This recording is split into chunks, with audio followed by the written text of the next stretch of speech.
Hi, this is Jennifer Gonzalez welcoming you to episode 8 of the Cult of Pedagogy podcast. In this episode, I talked to writer José Vilson about how teachers can best respond in their classrooms to the aftermath of the shooting death of Mike Brown in Ferguson, Missouri. I have recorded this intro about 3 or 4 times now because I am trying to...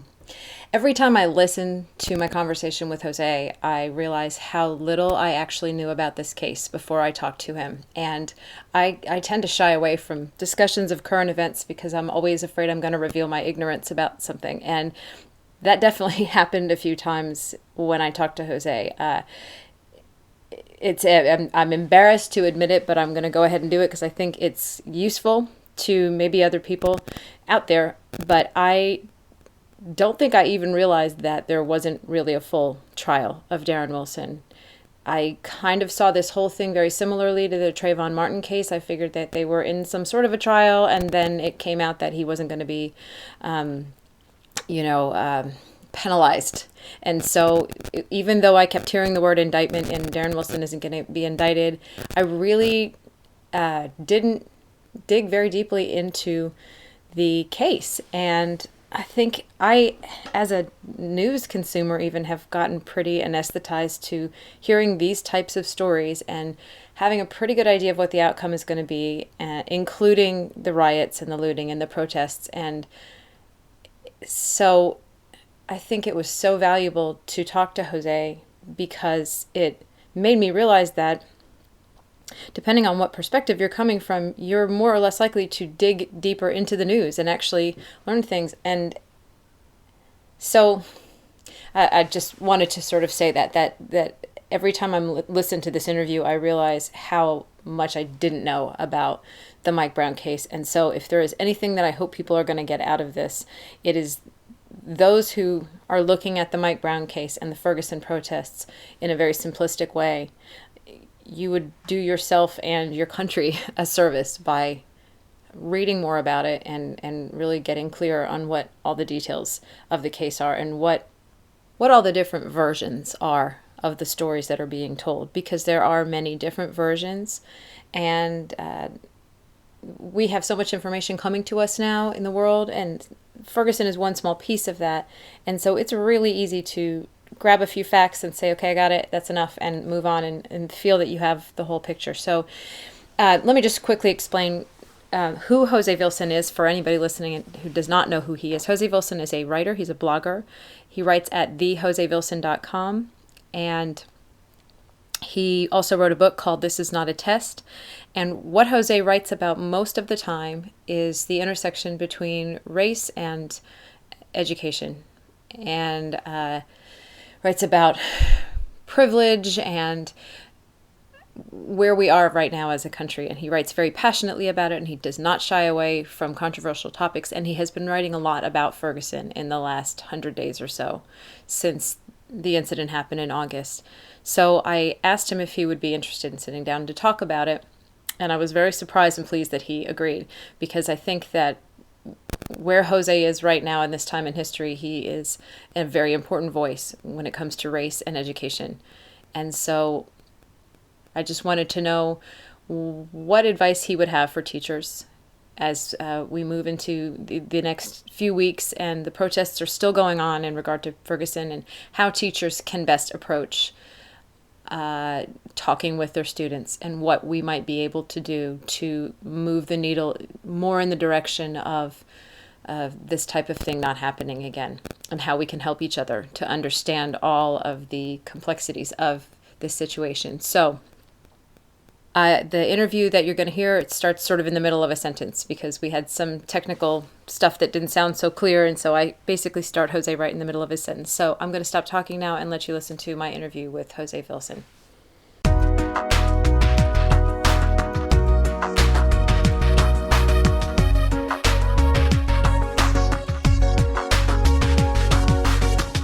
I think everybody has their lens because they came into things from a different perspective. I came through, for instance, of course, being young Black Latino male who went through the Rudy Giuliani era where he was quote unquote cleaning up the streets and followed by Mayor Bloomberg, who also felt similarly about policing. Um, I grew up in that, and so of course I come into this conversation about Ferguson in that lens of police using excessive force to get their point across, especially when it comes to communities of color, and not necessarily try to build a relationship, but first starting off with a show of power and a show of you know I I am the authority versus coming in and saying, we're here to protect and serve the community and we will work with people. Unless, of course, we find that you're against the law, then that's a whole other situation. But there often doesn't seem to be a balance when it comes to police enforcement anyway, right? Some people don't have that nuance. A lot of people, even more so, don't have that nuanced conversation about what it means to police. So when I look at the Mike Brown situation, I often think, what are the situations in which Mike Brown could have done better? Sure, but then it's always like, what did the police do to provoke this? Have there been years and years of ostracization by the police force there, uh, in front of the community and pushing them further from any sort of community building that there might have been? So that's always kind of my lens there. I hope that answers the question. They need to go deeper there.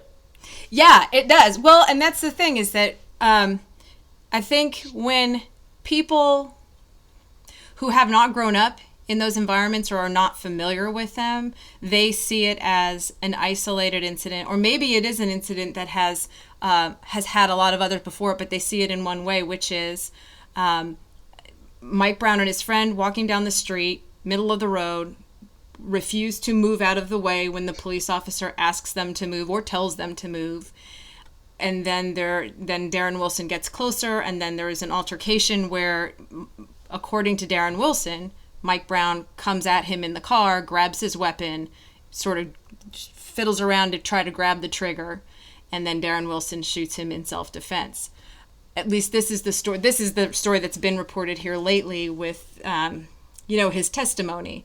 And I guess one of my questions for you is, does whether or not a person is angry about this incident, does that hinge on them believing Darren Wilson? If you believe can you believe Darren Wilson's story and still feel that a great injustice was committed that day? I think that's a great question. I mean, there are probably a few people who think they can do that. But I think for Darren Wilson, for instance, to have gotten 4 hours of unchecked testimony to talk to the grand jury when they had the indictment hearings says a lot about just how much the prosecutor at the time felt that he needed to protect Darren Wilson from what should have been at least some sort of indictment, at least some sort of sense of justice. And to that end, you start seeing some of the footage and the witnesses, and you start putting it all together, and you start realizing that there's just no way that Dan Wilson should at least have been taking the stand in a grand jury case. But unfortunately, that's just the deck of cards was already stacked against any sense of what Mike Brown's justice might look like. Even if you believe that there was some sort of tussle, which if you look at the hospital photos, I mean, it looks like he had maybe a cold, or maybe that he had just brisked his face at that. Someone was talking about a contusion of the eye, and that is far from what would actually happen. And for you to have been, I think, what was it, 100 feet away from Mike Brown and still say, "Oh, you had a bad altercation," and all this other stuff. It's just those pieces just do not add up for me. And so the more credible story seems to be that there may have been a small tussle at that, but at some point Mike Brown gave up because he knew he was in big trouble. But yet, he still got shot anyway. If there was any sort of regret on behalf of Darren Wilson, then you wouldn't have seen Mike Brown lie on the ground for 4.5 hours just to show everyone that show of force. You would have seen at least, some sort of apology on behalf of Darren Wilson. You didn't see any of that. You didn't see any remorse. If anything, there was 100 days in which law enforcement officials seem to have worked together with Darren Wilson to create a story that could be even somewhat plausible for a grand jury with 9 folks who were from the community and 3 who possibly were, to come together and not indict Darren Wilson. I mean, that sounds a lot more plausible, and all the pieces seem to signal towards that. The story was being built to get him off, to get him relieved of any charges. Of course, as far as I Right. can tell, anyway, and that could be again my lens because of the things that I've seen in my experience. But if even I think even the most rational person starts seeing that 100 days is a bit of a stretch just for indictment, and for the prosecutors who have been on the board of directors for the organization that is fundraising for Darren Wilson speaks volumes about the sorts of underhandedness that seemed to have plagued the entire case throughout the last 100+ days. Right. The idea of there being different lenses, I think, really is crucial in understanding the anger. And it's very easy for somebody who comes from privilege to say Mike Brown broke the law. Maybe in the I think the convenience store video definitely didn't help, because in that video we see somebody who is presumably him shoving the convenience store owner. We don't know what they said to each other, and I think it's very simple for somebody who has never been in any of those situations to say he broke the law or he misbehaved, and so he should have just obeyed the police officer, and then this never would have happened. And this is where it's been difficult for me, because I understand that point of view, because it's easy to cut and dry it that way and say, yeah, if he hadn't done these things, then none of that ever would have happened. But the first thing you started with was about the relationship between the police and the people in the community, and how if they have never worked to build that relationship, then it actually, to me, I think it draws a really strong parallel with teaching any kids, but especially teaching at-risk kids, that when I was in the classroom, I rarely had discipline problems, and I always just attributed it to the fact that I built relationships with the kids. I was an English teacher, so I read their journals, and we talked a lot about what was going on in their lives, and I knew stuff about their lives that most of the other teachers didn't know. And so much, I think, of the classroom management I had really wasn't any kind of a system. It was that the kids knew I cared about them. This sounds just like what you're saying about the police in these communities, that there is no proactive plan or approach to really get to know the community in times of peace when there is no problem going on. So it sounds like as a possible remedy for these types of things, that would be one step in the right direction. It's just starting to build relationships between the police and the community. Well, I think it's also too the way that again it goes back to lens, right? So let's look at that convenience store incident. Mm-hmm. If we actually saw all the lenses, we would have seen that Mike Brown had actually seemed to have given some sort of currency to the store clerk, and that's a lens that often isn't being shown. It's always the one that CNN plays, but not the one that that all the other cameras show, which is why you don't hear an initial 911 call on behalf of the store. And there's a lot of I guess disconnected events that happen all at once. Like, how did the officer know that there was a theft of some nature if there had been no 911 call, unless Mm-hmm. there was some sort of oh, let me go find out, this person must have been getting in some sort of trouble, and we're going to try to attribute it to this, that, whatever.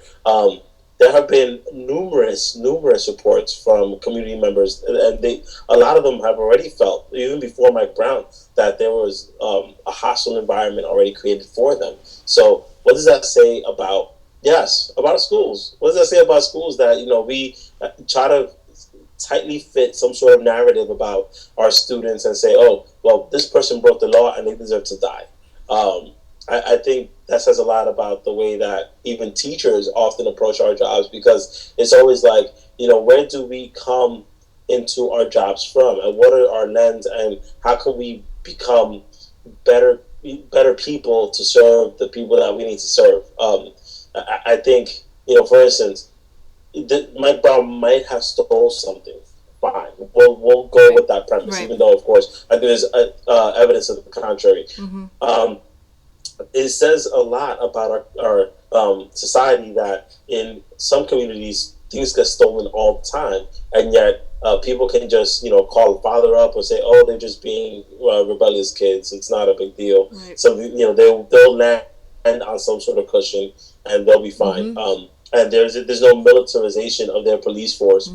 but in certain communities that we work in, because of the color of our skin, and really it doesn't seem like much else, then you have to start wondering about why is it that these police forces are militarized in such a way, whereas in other communities they're not. And does it mean that if someone steals something, they deserve to die?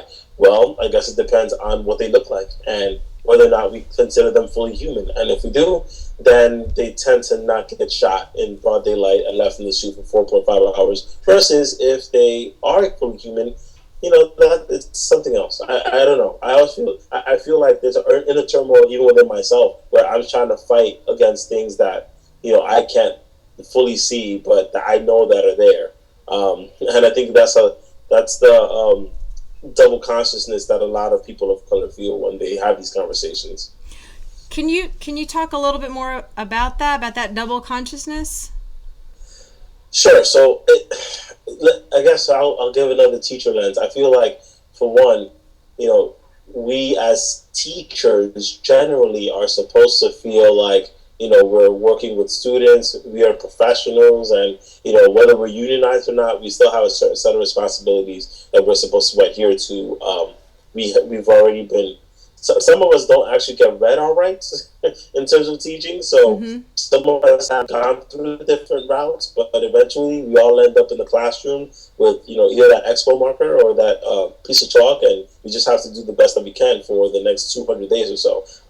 And we give our lives to that. But then within that, there is a sense of being of color, and especially if you're of color, serving the community that looks a lot like you. And when your fellow staff members generally aren't going to look a lot like you, but the staff, the students who are in front of you, more often than not look like you. When there's that disparity, and often you have to be the one to kind of bridge the gap between the students that are in front of you and the teachers who don't often get why it is that you do what you do, or why it is that kids gravitate towards you, whereas they don't. Yeah. Yeah. There are certain things that a lot of us don't always have to worry about, but then that could be a double-edged sword. So, for instance, I could be somebody who walks into the classroom. I'll get the instant, respect because I know the community. I look a lot like the people in the community, Yep.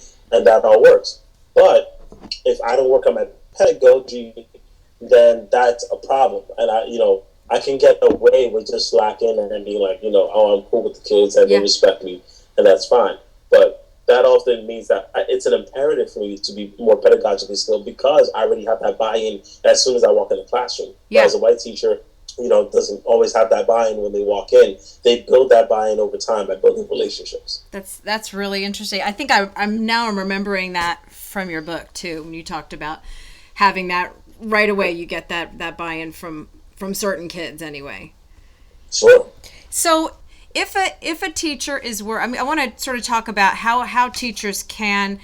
This week, teachers are all going back to the classroom, and this is going to be a topic in faculty lounges and in the classroom.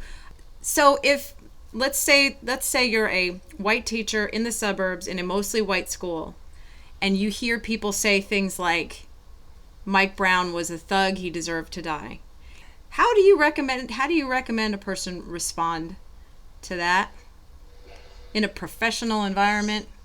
See, that's the thing, right? So professionalism often ends up being a sort of like a quasi conservatism, doesn't it? It's always like, well, let's just let's calm things down and let's not talk about it. Yep. Because it might ruffle feathers. You don't talk about war, you don't talk about religion, you don't talk about race, and if anything, it means that teachers are going to have to learn how to reframe conversations. So we talk about what it means to be a child, and then build from there. Like, what is the root of what's happening? Is it simply that people need to pull their pants up, or is it that the police are just bad people, or is there something else going on? And we often have to find a way to dig into the root of whatever personal feeling we have, and then try to build outward, which is something that I think I try to do in my book, but I often feel like people don't quite get it, because a lot of us do, especially again, if you're of color, you have to be able to build a platform of saying, hey, listen, this is where I come from. And of course, if this is where I come from, then this is the way I got to talk about things. But if you're, frankly, if you're a white educator, you don't have to explain yourself that way. You don't have to take that extra lead because you are part of the dominant and normative culture. You can if you wish, but that's just kind of the way things go.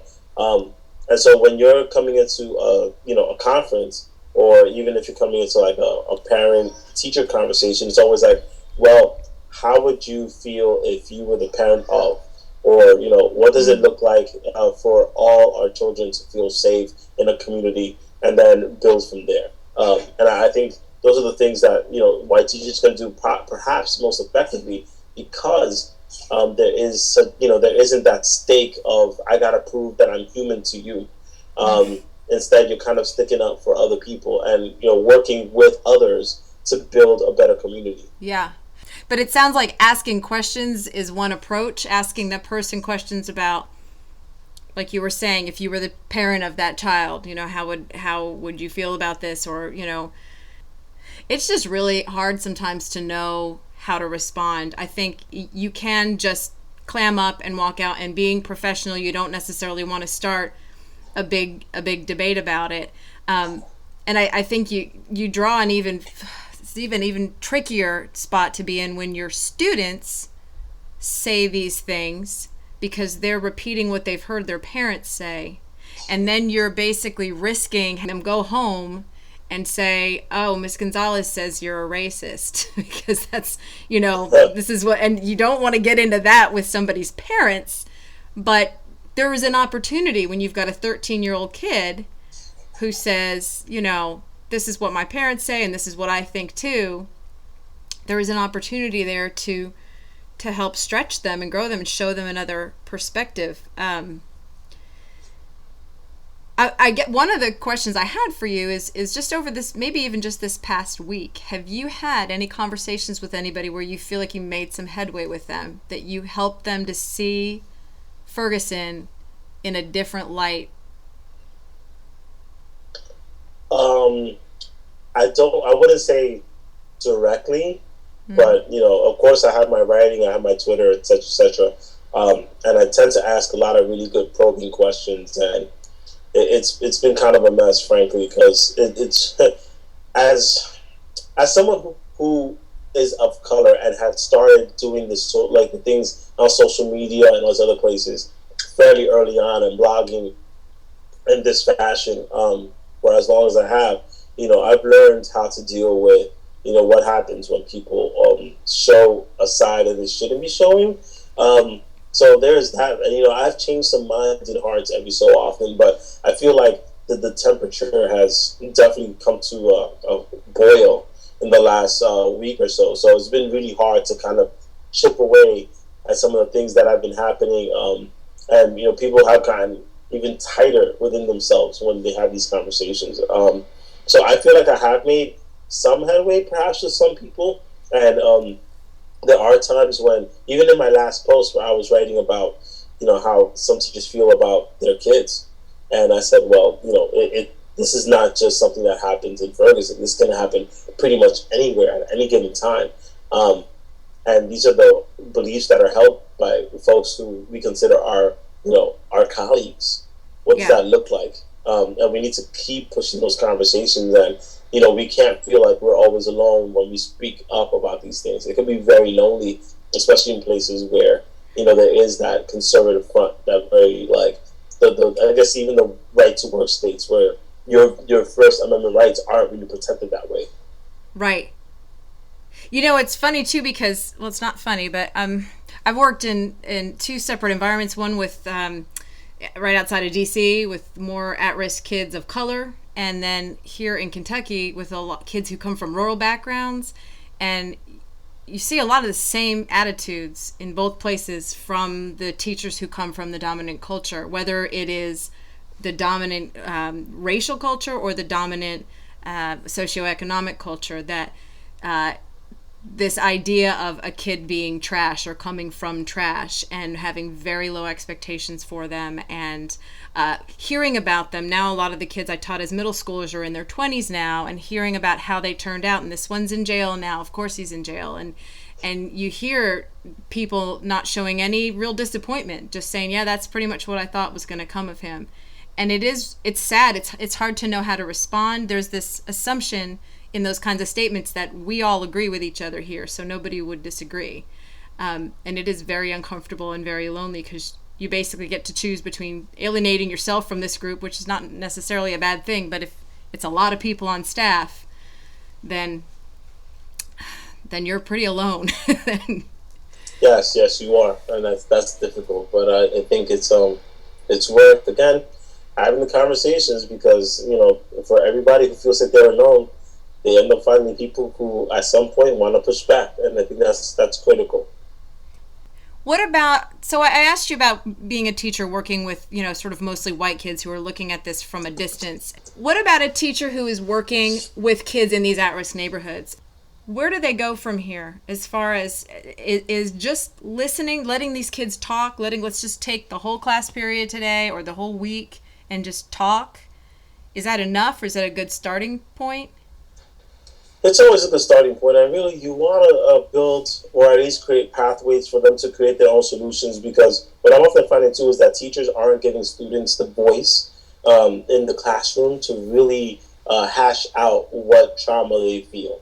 What you're often seeing is, and as well-intentioned as folks are, there are times when, just telling them exactly what happened, and what I mean by exactly what happened is like you push your own point of view on students instead of putting out whatever evidence there is out there and letting students make choices for themselves, and then maybe ask critical questions to deepen their thinking, or even just having an ear for how students have felt. The latter seems to be a better method than just straight up telling them, hey, let me just talk over you and tell you exactly what you should feel. That's just not an education for me. I think there are spaces for that, but that's only if there's a gateway. Like there's I think with my kids, for instance, I wasn't trying to tell them anything as far as my own personal opinion. I only gave them what I knew. So I gave them exactly what I knew, and there is contradictory evidence. I brought that up too, and at some point they asked for my opinion, and I just go, of course. Once they asked for my opinion, all bets were off. I went in, but at the end, I said, "Let me say this though. This is my opinion, and I know there are a lot of you who work, who have relatives who are cops or who are part of the armed forces, and that shouldn't hinder you from really caring about them or anything of that nature. But this is a lot more complicated than anybody in the media gives it credit for." And I was very flat out about that. Yes, again, that's a conversation that needs to keep happening, because too many teachers kind of keep pushing kids to believe in their own system of beliefs and not enough about trying to find out where the students are coming from and then building from there. Mm-hmm. Is there room in that kind of a conversation for somebody to say, my uncle is a cop, and he's told me stories, and I think there is one sentiment going around the country that is this sort of fear that police officers can no longer defend themselves without there being some sort of a consequence. This is people who see that situation the way he reported it anyway. And I do think someone who believes Darren Wilson's story purely would see that as, oh my God, if you're a cop, you're kind of out of luck now. You just better hope that nobody threatens you because you can't do anything. If my dad was a cop and he was telling me that, it would make me want to tell him not to be a cop anymore. So what do you say to that fear? I mean, it depends on what lens I want to use. For one, I could be fairly humanistic and say, yes, I know that there are struggles. There's always going to be those conflicts, and It is tough being a cop because you do have to. You're kind of working for both bosses, but there's one boss that often has a stronger word than the other one, um, and that boss ends up being the state 9 out of 10 times.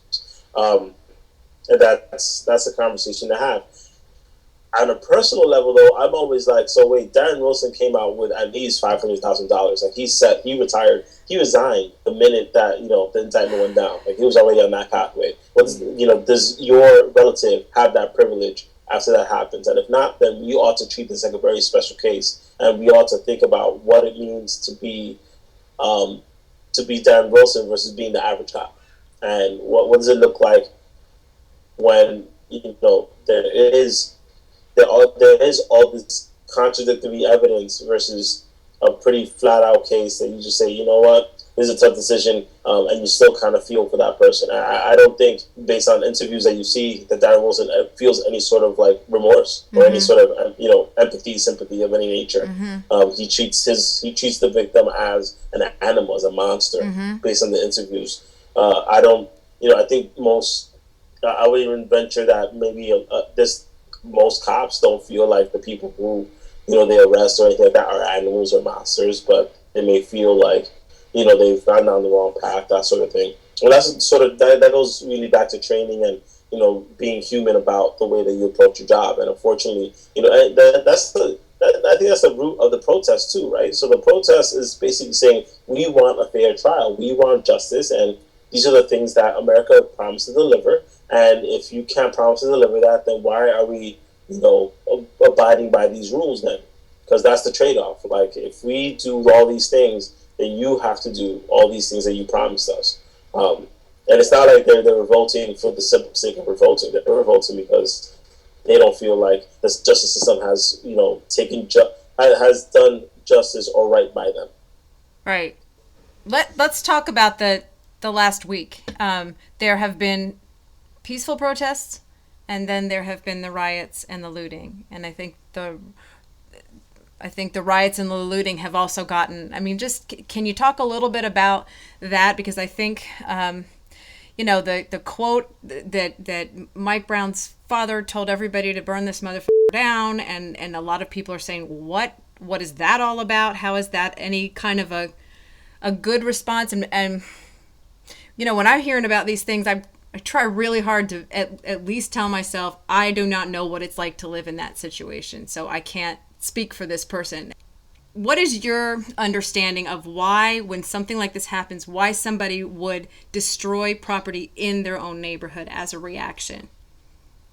It's a mix of things. Number one, is you start seeing that most of the neighborhood stores aren't actually owned by the people who live there.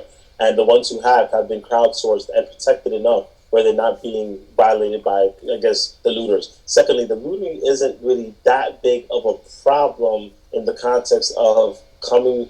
I guess the people who have been speaking on the ground have said the people who are doing the looting aren't actually from the community. They're just people who have come in and try to I guess take advantage of whatever's happening. And it's a very maladaptive way of trying to say there is no community here. So if there's no community here, then there is no worth. And there is no worth, then that money's not coming to me anyway. So I'm going to get whatever I can out of the situation. But that seems to be in the small minority, according to many sources who are on the ground. And, more than anything, Martin Luther King, because people keep using Martin Luther King as some sort of, peacenik, and that's not, it's not that simple. He often said, riot, a riot is basically, the protest of the unheard. It's when people don't feel like, something is for them or that community is for them, then they are going to riot. They are going to break. They are going to do what they need to do. But like I said, it's a small minority compared to the actual peaceful protests and the sort of organized protests that are happening in those communities. many of whom, by the way, are protecting the businesses of the folks who actually live in those communities. And if they don't live in the community, then they don't necessarily feel a stake in whatever's going on. So it's a lot more complicated than we're giving credit to. Not to mention that, there are incidents in which, there's all this rioting and looting, let's say during sporting events, and we don't have a lens about that. We always, we don't say very much about that, except for the people who live in those communities. They will, and even then, it'll maybe take 10 minutes, if that, to talk about what happened during the Stanley Cup riots, what happened Yeah. during the San Francisco, Yeah. championship win. You'll see cop cars turned over. You'll see, buildings broken, the whole situation. But the perception is always like, oh, look at these animals. Yeah. Yep. Versus saying, look at these drunk kids and they'll get over it. They won't be arrested. They'll just get over it. Take a bath and, we won't arrest you. Right. It's wild. There's wild disparity to me. Yeah. Well, and it's funny because over the last week, I have seen some journalists it could be anybody at this point. They are trying to put together video footage of people protecting the businesses in their community. And I've seen people put together montages of stupid drunk white people rioting after sporting events and so there is work happening out there, at least, to fight that other narrative, which is great to see when people are putting that together. So what would you like to see? What to you would be some signs that things were heading in a better direction, whether it's things happening in classrooms? Because it feels like maybe I'm forcing that connection, but all of these kids go to schools, and I think that teachers could be doing a lot to influence what happens, or just in communities, whether it's things that are happening on police forces to change this. What would be some signs of positive change in your eyes? Well, generally, I think we need to start demilitarizing police, especially in places where you don't have a high density or high probability of terrorist attacks. Of course, this is again from my New York lens, where it feels like a lot of police officers are like they carry military style weaponry and armory almost all the time, especially like in Times Square or WT, the World Trade Center, etc. In a place like Ferguson, let's be honest, you're not going to see any sort of like terrorist attack, and even then, it's like minimally. Now, if we can start giving back a lot of that military weaponry back to the U.S. government, let them destroy it or do whatever it is they're going to do, that would go a long way in terms of saying, hey, listen, we're kind of on an even playing field now, even when, it's still kind of unbalanced. The second thing that needs to happen, though, is start those conversations and really having, a critical lens about the ways in which we look at each other, especially amongst those who have power versus those who don't in a given situation.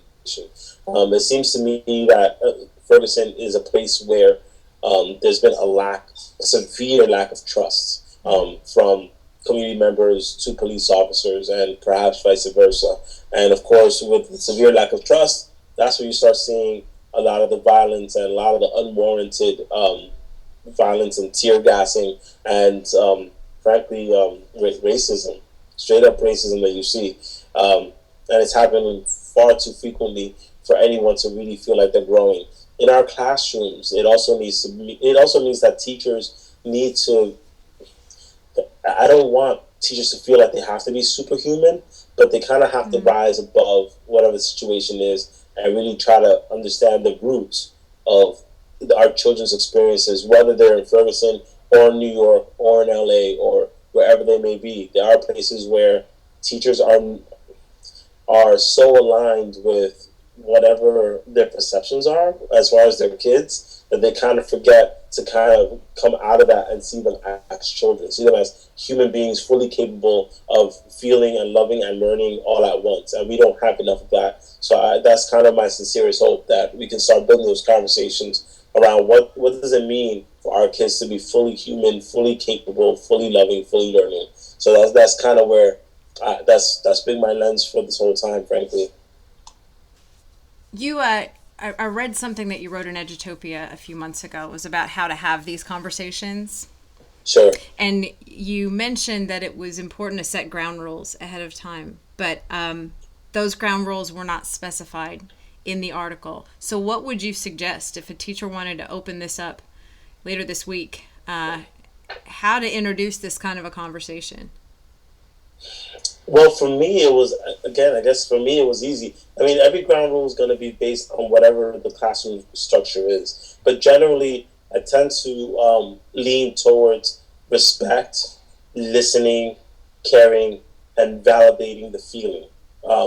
Not so much validating like an ad hominem, but validating the feeling of anger or maybe distrust. You have to validate those feelings because they're deep rooted from somewhere there, and that's where you start building up. Like, why is it that you feel this way, and so on and so forth. So those elements of listening, caring, and learning and respect, that should go across everything that you do, regardless of whether or not you're teaching about Ferguson.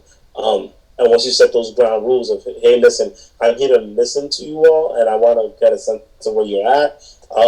And here are the things that I can provide for you if you need them. Mm-hmm. And here are the things that I will, I don't necessarily need to do, but I want to kind of lead off with whatever your feelings are, and then we can build from there. Those are things that need to be stipulated in the beginning. Like, what is the protocol going to be? How are we going to listen to each other? How are we going to learn from each other? And then maybe try to find a way to conclude it if you can. I mean, for me, it was difficult to do so because I felt so emotionally invested in it. But a lot of people, can do that sort of thing where they find a way to close it. And I'm still trying to find a way to learn how to close that sort of deal. So it's really going to depend on who the teacher is, but it's always like the baseline of like respect, love, care, and learning, always. Yeah. If somebody is really coming at this from so much privilege that they don't even know that they come from privilege, and they want to better understand the sort of background, not of Ferguson, but of all of these communities that have these types of relationships with the police, have you read anything that really kind of breaks that down that you might think would be instructive? Wow. Well, I mean, there's a plethora of those, but I always, when it comes to conversations of privilege, power, race, I always go back to Why Are All the Black Kids Sitting Together in the Cafeteria by Dr. Beverly Tatum. That tends to be the way that I can rope people in to the conversation about race and racism. Another one I might recommend is Eduardo Bonilla Silva's Racism Without Racists, which talks about why racism is more institutional than it is about white people getting hurt by black people and vice versa. It's not about that. It's it's a lot more structural than that. I think once you have that lens, I think it's a lot easier to get into every other book, including mine, around race, and even especially if you're coming from a very privileged background. Is there anything else that you want to say on this subject tonight? I would just say, more than anything, we need to keep building, keep working towards a better future for all students, specifically for students who are most disenfranchised by our system. And often we as teachers need to see ourselves as the agents of change because we are in the position that we are of care and love and learning, which, I don't think many people are in that position to really affect change within our students at 30 students at a time. That's a powerful privilege to have, to be able to affect that many students and put somebody in front that can say, hey, listen, I care about you, and here are some things that I want you to consider as you move on into the world. So if we as teachers can do that sort of thing. Thank you so much, Jose. No, of course. I'd just like to thank Jose one more time for his time and for sharing his thoughts with me. You can find Jose on Twitter at TheJLV and on his website, thejosevilson.com. For more resources and articles on teaching and learning and how we can better meet the needs of all our students, please visit my website, cultofpedagogy.com. Thanks for listening, and have a great day.